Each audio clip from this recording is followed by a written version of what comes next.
Eh bien bonsoir, nous sommes réunis pour le 5e volet de la loi de programme de 577 pour la France et qui porte ce soir sur gouvernance et institutions.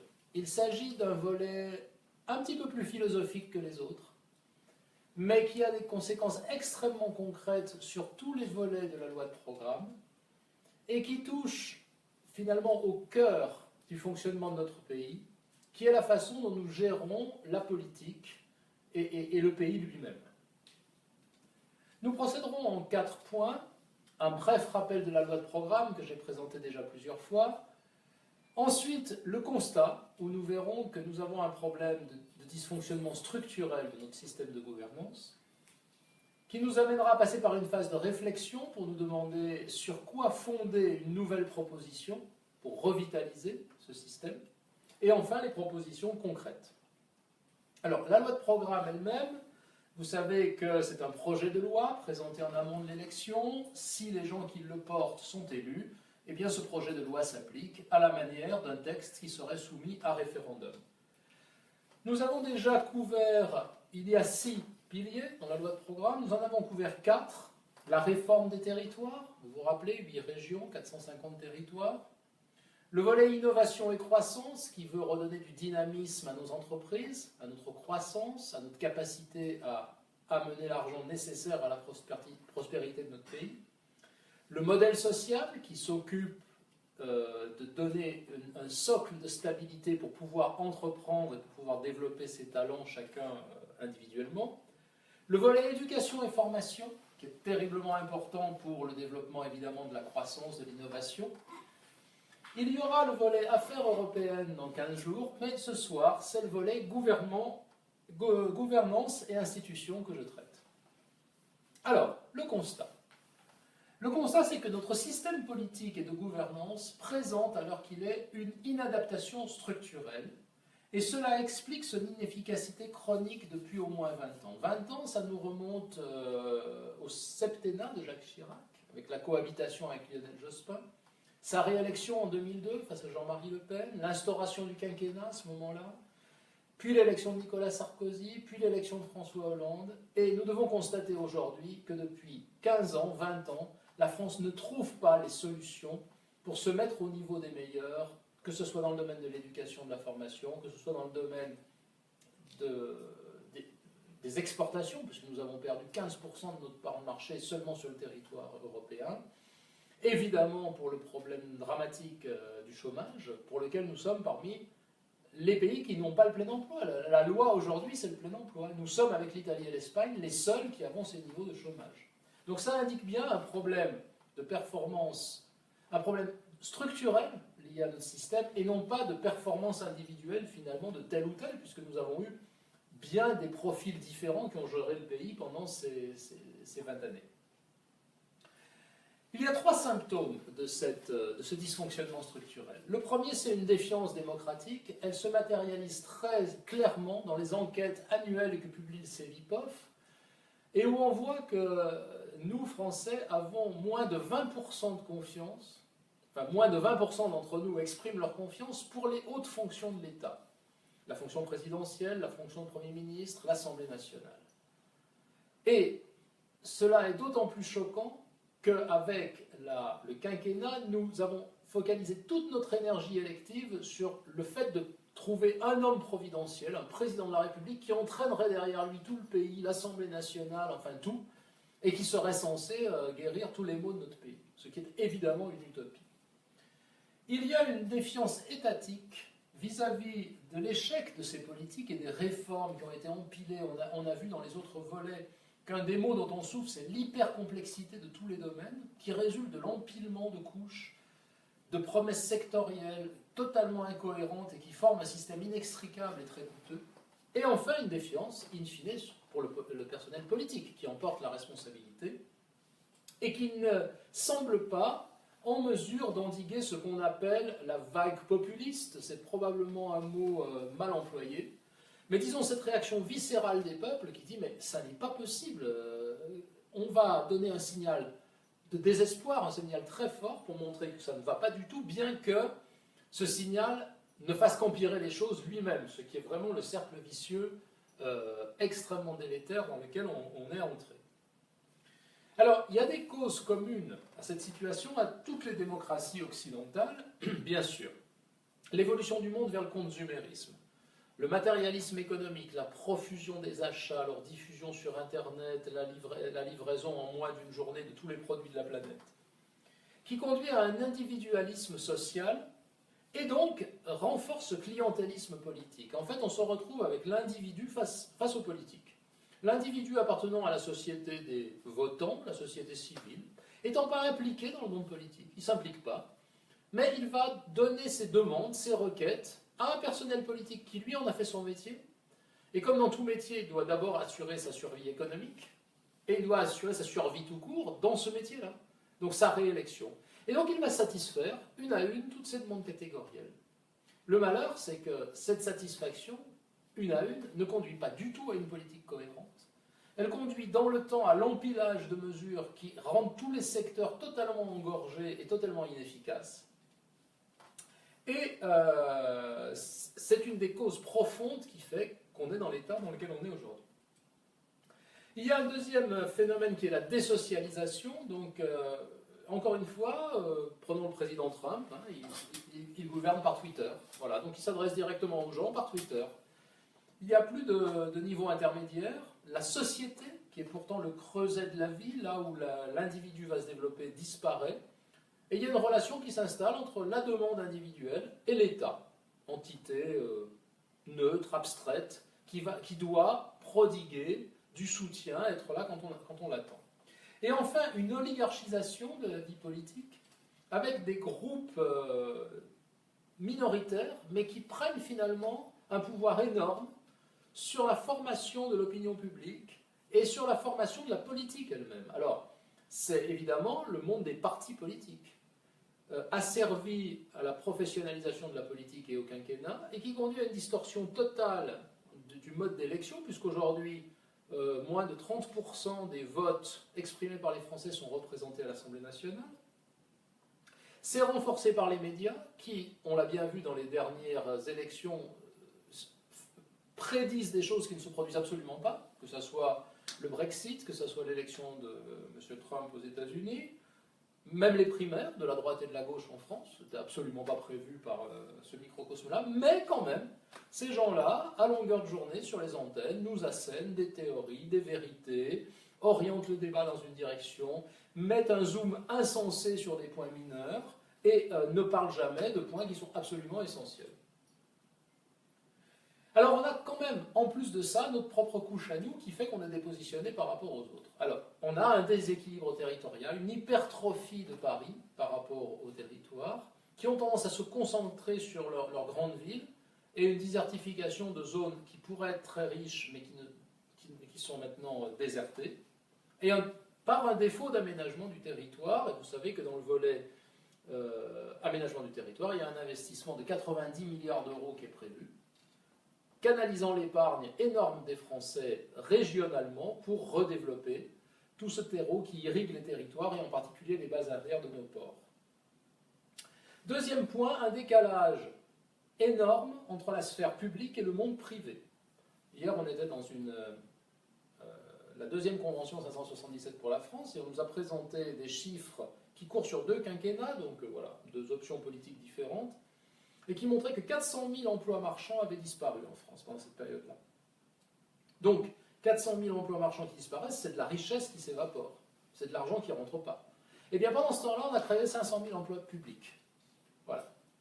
Donc, qu'est-ce qui se passe? Évidemment, ces emplois publics pèsent encore plus sur les emplois marchands, qui perdent encore plus, et on est parti dans un cercle totalement vicieux. Et il n'y a aucune cohérence, aucune porosité entre les deux sphères. On a enfin un dérèglement institutionnel avec l'hyper-présidentialisation induite par le quinquennat. On peut dire en quelque sorte qu'on cherche cet homme présidentiel. Alors on est en plein dedans pour l'instant, on espère le trouver. Et quand on l'aura trouvé, ben voilà, il y a un bus de supporters qui partira à l'Assemblée nationale un mois plus tard. Monsieur Macron, pour l'instant, a 13 000 candidats pour être sur ces listes électorales, enfin pour porter son mouvement au monde des législatives. 13 000. Ces gens-là ne sont pas là avec un programme, ils ne sont même pas là avec quelque chose, un socle de valeurs qui les regroupe. Ils sont là pour faire perdurer leur carrière politique. Et le drame, c'est qu'à un moment, ils peuvent se retrouver vraiment à l'Assemblée nationale. Et ce sera vraiment eux qui seront en charge des destinées de notre territoire et de notre pays. Comme ils n'ont aucun socle philosophique, aucun socle de pensée, qu'ils n'ont rien préparé en amont, et qu'ils ne font que se raccrocher aux vainqueurs supposés pour les emmener dans une espèce de barque tirée par un poisson pilote vers l'Assemblée nationale, eh bien, ça conduit nécessairement à une autre période de totale inefficacité, de totale errance de la France.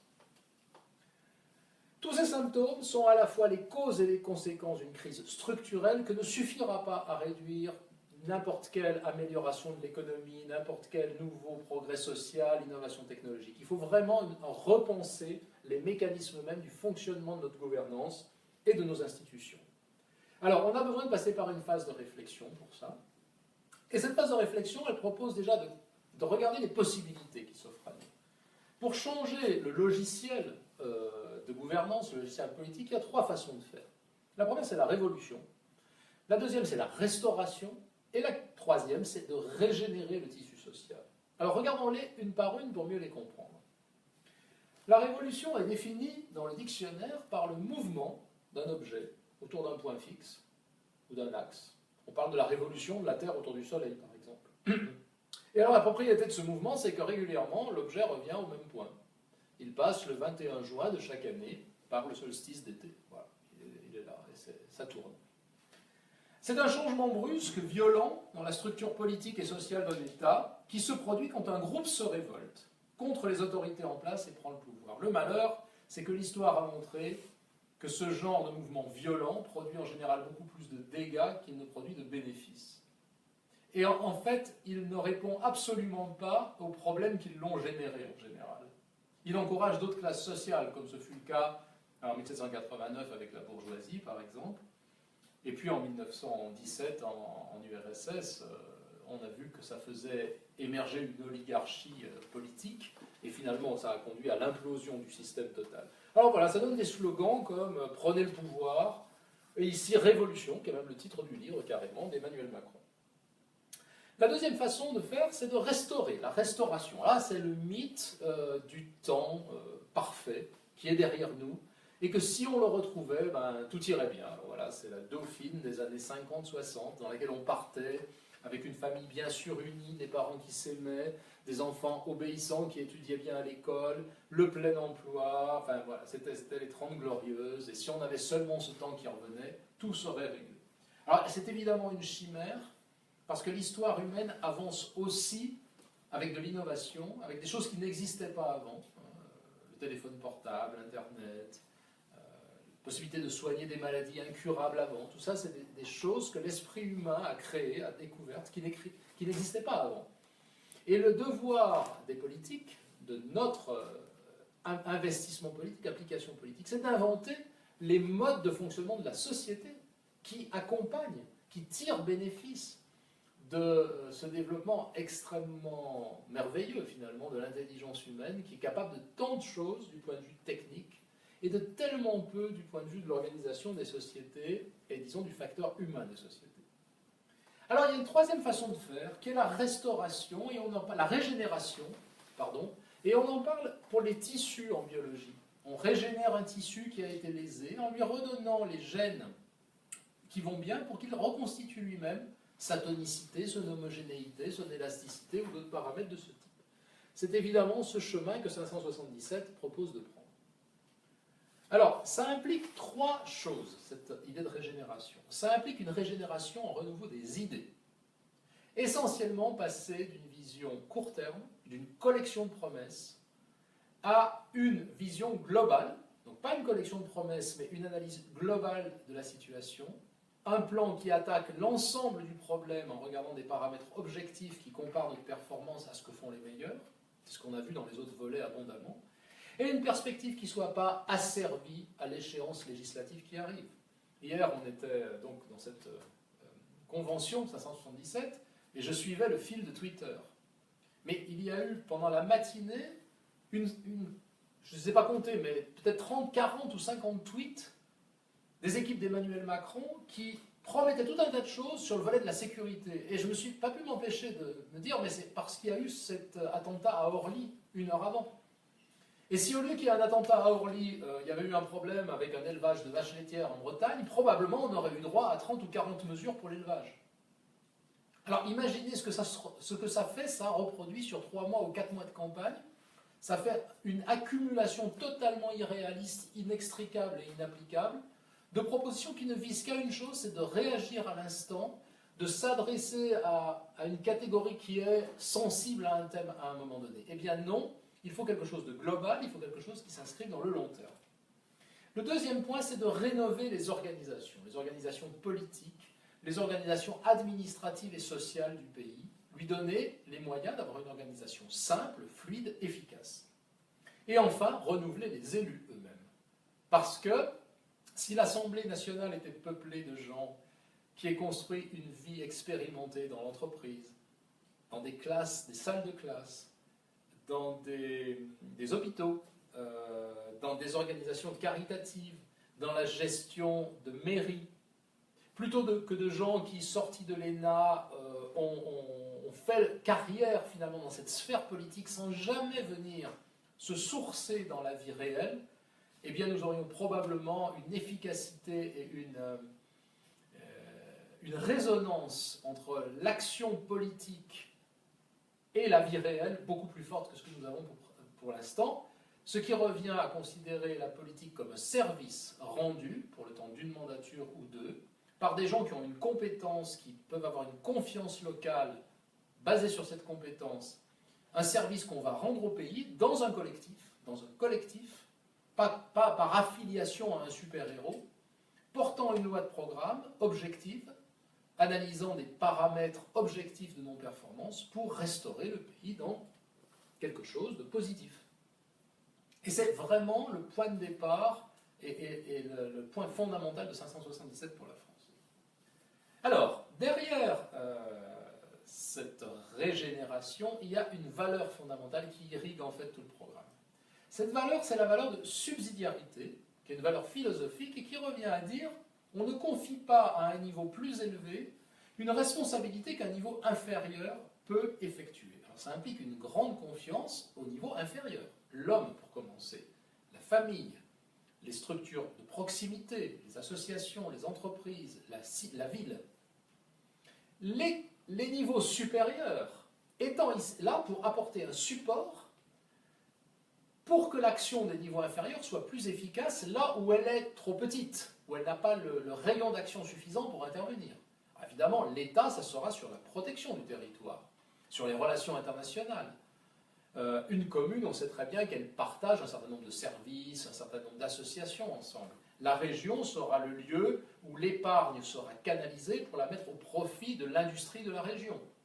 Voilà, cette notion de subsidiarité, c'est une notion où la pyramide est inversée, c'est-à-dire qu'on n'a pas l'individu qui soutient sur ses épaules l'empilement de toutes les couches qui sont au-dessus de lui et qui lui imposent des règles, mais au contraire, il est au sommet, c'est lui qui est dans l'action, et les couches inférieures viennent le soutenir, viennent lui donner les éléments dont il a besoin pour être vraiment performant.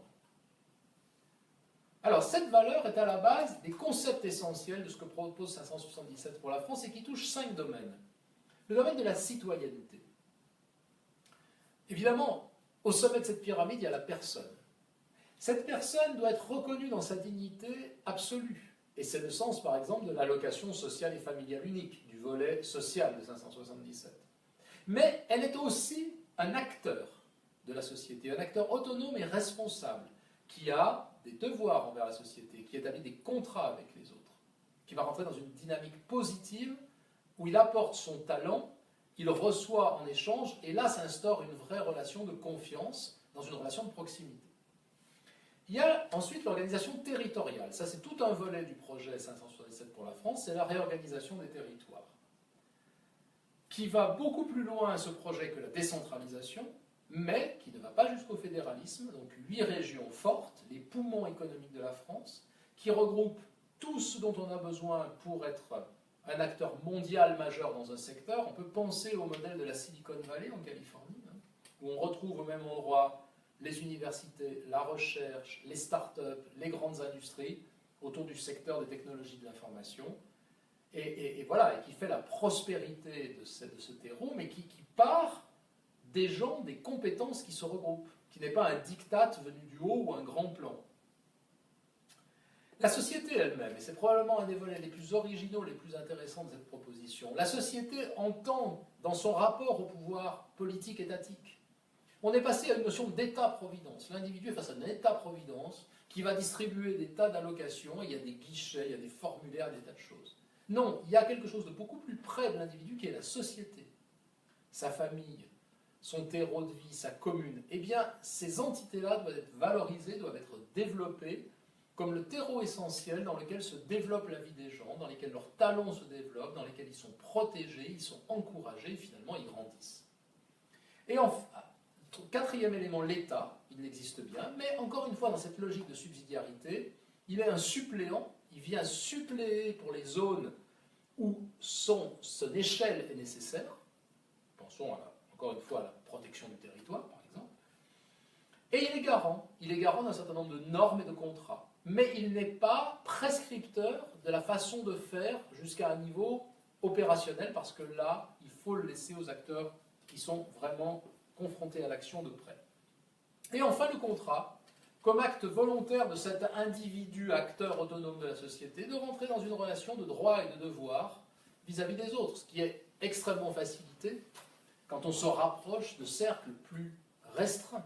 Quand on vit au niveau de son entreprise, de sa commune, de son établissement d'éducation, on a évidemment cette relation de devoir et de droit réciproque avec les autres, mais qui est une relation humaine. On se connaît, donc on se respecte, on ne peut pas se comporter de la même façon avec une personne à laquelle on parle et qu'on côtoie tous les jours qu'avec une entité abstraite, l'État, qui est supposé donner des prestations.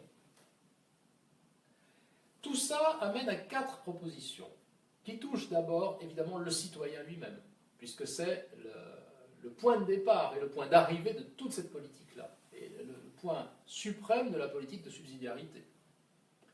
Restaurer les institutions pour donner de la fluidité, de l'efficacité, et restituer cet équilibre des pouvoirs entre le pouvoir régalien du président de la République, son autorité, son aura, quelqu'un dont on soit fier qui représente la France, qui a des domaines extrêmement importants dans la défense nationale, dans la représentation internationale, et puis l'Assemblée nationale, venant des territoires, venant de cette expérience accumulée pendant des années dans différents domaines par des gens qui sont dans la vie réelle, qui, regroupés le temps d'une mandature ou de 2, vont porter un programme ayant analysé les points de déficience de la France, les ayant proposés aux Français et les mettant en œuvre de façon professionnelle, comme ils le font d'ailleurs au quotidien dans leur domaine d'action normal de la vie civile. Réorganiser les territoires, cette fluidité, cette clarté d'organisation.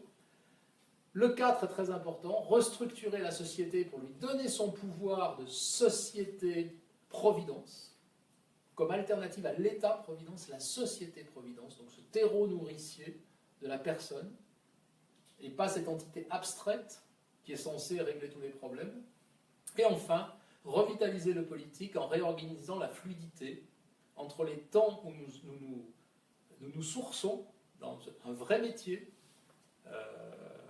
que ce soit mère de famille, que ce soit par exemple dans l'éducation, dans l'entreprise, dans l'associatif, dans un mandat électif local, enfin toutes ces actions quotidiennes de proximité, organiser une plus grande fluidité avec la prise de fonctions temporaires, de fonctions électives à haut niveau qui permettent de contribuer au développement du bien commun de la nation.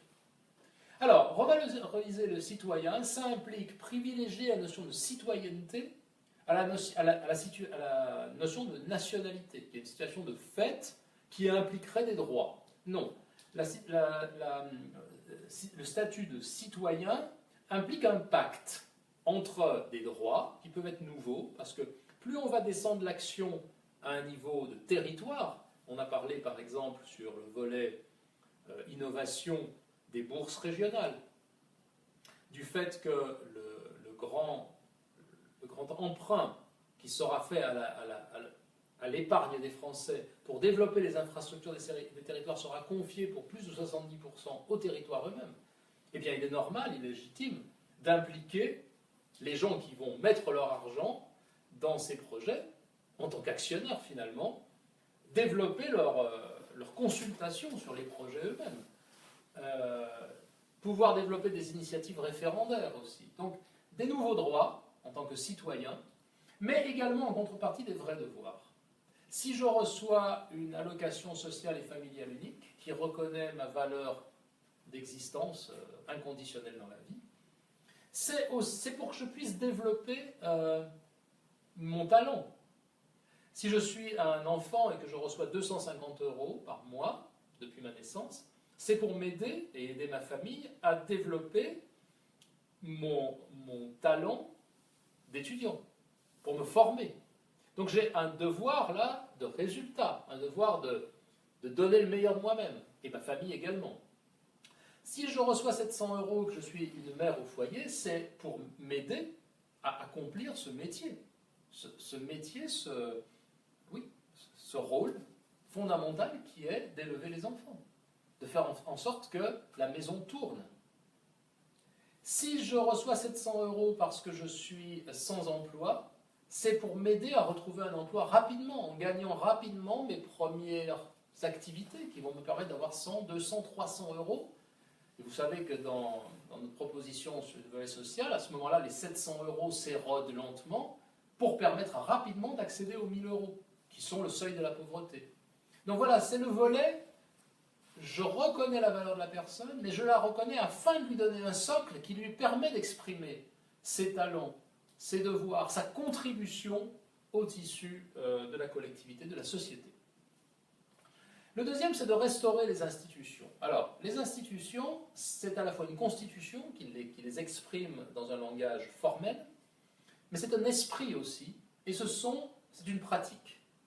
Donc, 577 ne veut pas une nouvelle république, elle veut conserver l'esprit de la Ve République, qui cherche à trouver un équilibre entre une représentation parlementaire, qui représente l'ensemble des sensibilités du pays, et en même temps une efficacité gouvernementale, qui demande qu'il y ait une convergence vers un groupe suffisamment fort pour mettre en œuvre les réformes nécessaires. En revanche, on souhaite en modifier la pratique, essentiellement pour corriger ces deux défauts induits par la professionnalisation de la politique et par le quinquennat, et qui est une hyper-présidentialisation, j'en ai beaucoup parlé, mais le phénomène totalement contre-productif et sclérosant de chercher un illusoire homme providentiel auquel se raccrocherait simplement toute l'Assemblée, auquel les Français délégueraient tout le devoir de tout remettre sur les rails et de tout savoir faire. Eh bien cet homme-là n'existe pas, on ne le trouve pas. C'est pas parce que les gens qui se présentent sont moins intelligents, moins bons, moins dévoués qu'avant, c'est simplement parce que c'est impossible et que l'évolution de notre système nous a conduit à ça, et c'est ça qui bloque tout. Clarifier la lettre, là il s'agira d'aller dans le texte, pour bien préciser le rôle du président de la République, du Premier ministre et de l'Assemblée, et surtout pour inclure dans la Constitution la réforme des territoires, bien sûr, qui est un élément fondamental de la nouvelle gouvernance. Réorganiser les territoires, je passe vite, vous savez très bien maintenant que la proposition c'est 8 grandes régions d'un périmètre d'1h30, autour de grandes métropoles ouvertes sur le monde, en particulier à travers tous les ports de la France, puisqu'on a la troisième périmètre maritime du monde. Et entre ces 8 régions et les communes, 450 territoires dont un aspect extrêmement fort est de regrouper sur la même géographie le député, le président du territoire et le représentant de l'État, donc la délégation préfectorale, et donc de donner à ces 3 acteurs les possibilités sur un périmètre de 20 minutes en gros par rapport à la ville moyenne qui est la ville-centre, tous les moyens d'appliquer cette subsidiarité, c'est-à-dire de gérer efficacement entre eux tous les problèmes qui relèvent du territoire et qui induisent la possibilité de déléguer beaucoup plus de responsabilités, par exemple dans le domaine de l'éducation, aux établissements. Travailler sous contrat entre les établissements et les régions qui leur donneront leurs subventions. contrats liés à l'évaluation de leur performance et à l'atteinte à des plans de développement et de progrès.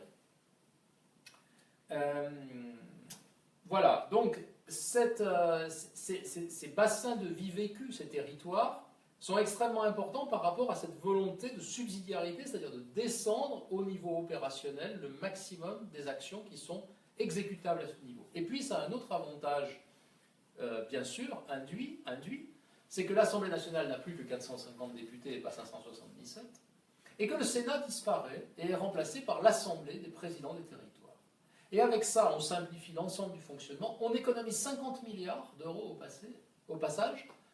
Et je vous rappelle, je l'ai déjà dit dans d'autres conférences, que ce qui est un chiffre frappant, c'est qu'on prélève 57 milliards sur l'impôt sur les sociétés. Il rapporte 57 milliards. Et on en gaspille 50 milliards dans notre structure de gestion des territoires. Voilà. Quand on fait la comparaison par rapport à ce que font les autres pays. Donc il ne faut pas s'étonner qu'avec des non-performances comme ça, on n'arrive pas à sortir notre pays de l'ornière. Le point central peut-être de toute cette présentation, c'est cette restructuration de la société pour favoriser une société-providence. Elle est vraiment au cœur de l'idée de subsidiarité parce qu'à partir de l'individu, elle va souhaiter développer tous les cercles de proximité dans lesquels il grandit et leur donner vraiment tout leur pouvoir. Pourquoi? Parce qu'ils sont valorisants. Le donateur et le récepteur se connaissent. Ce développement de proximité implique la réciprocité. Si je me conduis positivement dans mon entreprise, dans ma ville, dans mon association, je vais avoir un retour positif. Parce que je ne suis pas face à une entité abstraite, je suis face à des collègues, je suis face à des hommes. Et elle va à l'encontre de la logique consumériste qu'induit l'État-providence, qui doit donner des indemnités, qui doit veiller à ce qu'il n'y ait pas de problème dans tel secteur, qui doit régler ce problème, qui doit, ce qui fait une collection de promesses qui se traduisent au cours des années comme une sédimentation de couches de sparadrap qui arrive par exemple, on l'a vu pour le volet social, à ce que nos allocations sociales sont un fatras de 47 dispositifs. Que dans le domaine des impôts sur les sociétés, on a 123 impôts différents qui collectent des sommes ridicules chacun, qui coûtent un argent fou à collecter et qui ne rapportent rien du tout. Alors, cette société, elle est bien sûr naturelle. C'est celle des solidarités de proximité qu'on doit encourager, développer, et elle était là bien avant l'État-providence. C'est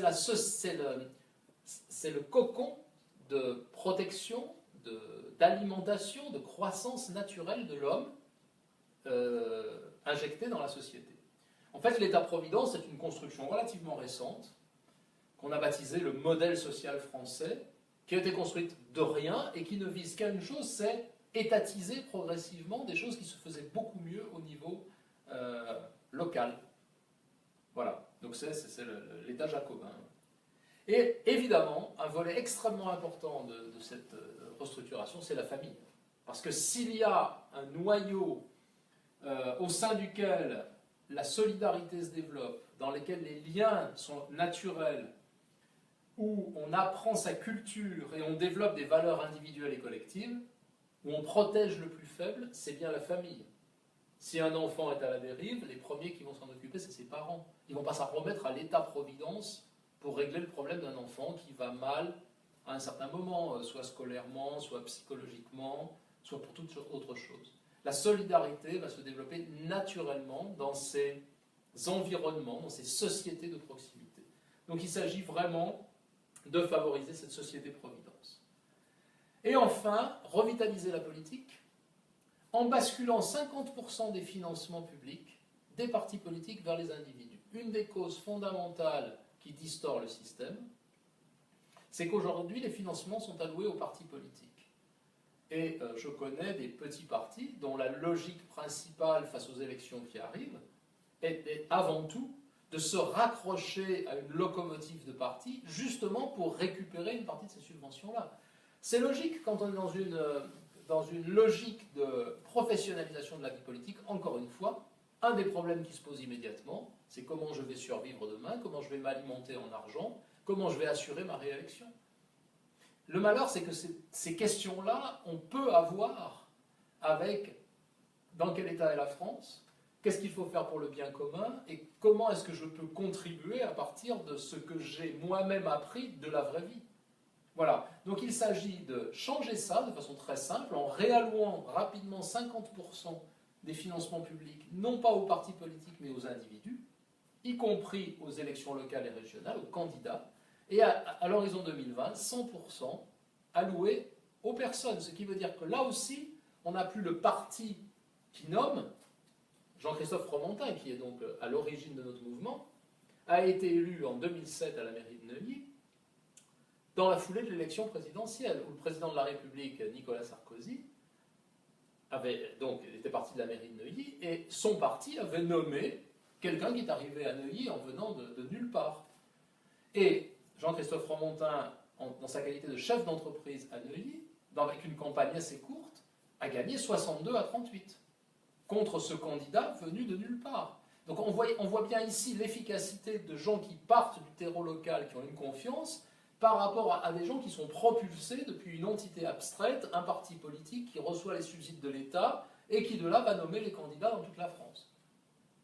Créer un statut de l'élu pour déterminer les incompatibilités entre ce temps où on applique son énergie, son talent au service de la collectivité, ce temps politique, et puis le temps où on retourne à la société civile, les règles de non-cumul, les indemnités, parce qu'il faut encourager, il faut protéger la possibilité que des gens donnent du temps, un temps difficile, à cette gestion politique par rapport à rester dans leur milieu professionnel, leur entreprise, etc. Et enfin, reconsidérer, remettre en débat les modes de scrutin, parce qu'il est anormal que nous n'ayons une Assemblée nationale qui ne représente que 30% des votes exprimés en France. Voilà. Eh bien, en résumé, on peut dire que notre système politique et de gouvernance est structurellement déréglé, et cela est fondamentalement causé par la dissociation qu'on a organisée entre la sphère politique, qui est devenue un métier de professionnel, et puis l'autre sphère, la sphère de la vie courante, qui s'est posée de plus en plus en clientèle de cette sphère politique supposée intouchable ou impénétrable. Tout ça renforcé par le quinquennat et l'hyperprésidentialisation conduit à une sclérose totale du système, avec un système de clientélisme exacerbé.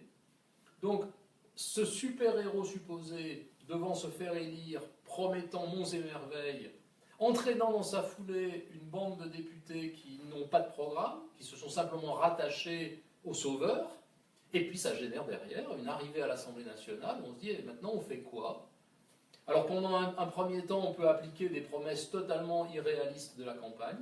Dans un deuxième temps, on revient à la raison, on est rattrapé par la raison, et là on a les frondeurs, on a tous ceux qui ne sont pas d'accord avec nous à l'intérieur de notre propre parti, et la France tourne en rond comme ça depuis 15 ou 20 ans, et on est vraiment arrivé à une situation où tous les indicateurs montrent que nous sommes vraiment à l'extrême limite de ce qu'on pouvait tenir. C'est même miraculeux qu'on soit encore sur nos pieds. Donc la régénération de ce système va s'appuyer sur le principe de solidarité qui s'est matérialisé dans les volets territoire, dans le volet social, dans le volet innovation et croissance, enfin dans tous les volets se manifeste cette poussée vers l'opérationnel de l'action et de garder l'État uniquement dans ces domaines régaliens de support et de contrat. Et 5 réformes, revaloriser le citoyen en tant que personne et acteur de la vie sociale, droits et devoirs. Je suis valorisé, respecté parce que j'ai une valeur imprescriptible en tant que personne. Mais tout ça n'a que pour but de faire exprimer mes talents au mieux dans la société dans laquelle je vis. Restaurer les institutions pour rétablir un pouvoir de l'Assemblée réel face au président et que l'Assemblée soit ramenée à proposer une politique, à l'amener à l'élection et à la mettre en œuvre derrière. Un collectif et pas un super-héros. La réorganisation des territoires pour donner de la fluidité, de l'opérationnalité, de l'efficacité au fonctionnement et économiser beaucoup d'argent, 50 milliards. Enfin, restructurer la société pour en faire une société-providence en favorisant en particulier beaucoup la famille et tous les environnements de proximité comme terreau fondamental de la performance du développement des personnes. Et enfin, revitaliser le politique en favorisant l'émergence de personnes, de vocations politiques, de la part de gens qui ont vraiment une expérience dans la vie réelle et qui, à un moment, mettent leur énergie, leur talent au service d'un mandat ou deux pour contribuer au bien commun du pays à travers une proposition claire en amont des élections d'un collectif basé sur l'analyse objective des dysfonctionnements de la France et proposant des corrections. Merci pour cette soirée. C'était le 5e volet de la loi de programme. Je me suis fixé comme objectif que début avril, vous ayez les 6 volets. Nous avons le 28 mars, donc mardi prochain, une réunion publique à Rambouillet. J'espère que vous viendrez nombreux. Ensuite, nous aurons 1 mois et demi pour décider si l'État de la France justifie une proposition en rupture, telle que celle-là, si cette proposition est la bonne, et si vous-même, vous êtes prêt à la supporter activement, à la faire connaître, à la déployer, et progressivement à amener à l'Assemblée ces 577 députés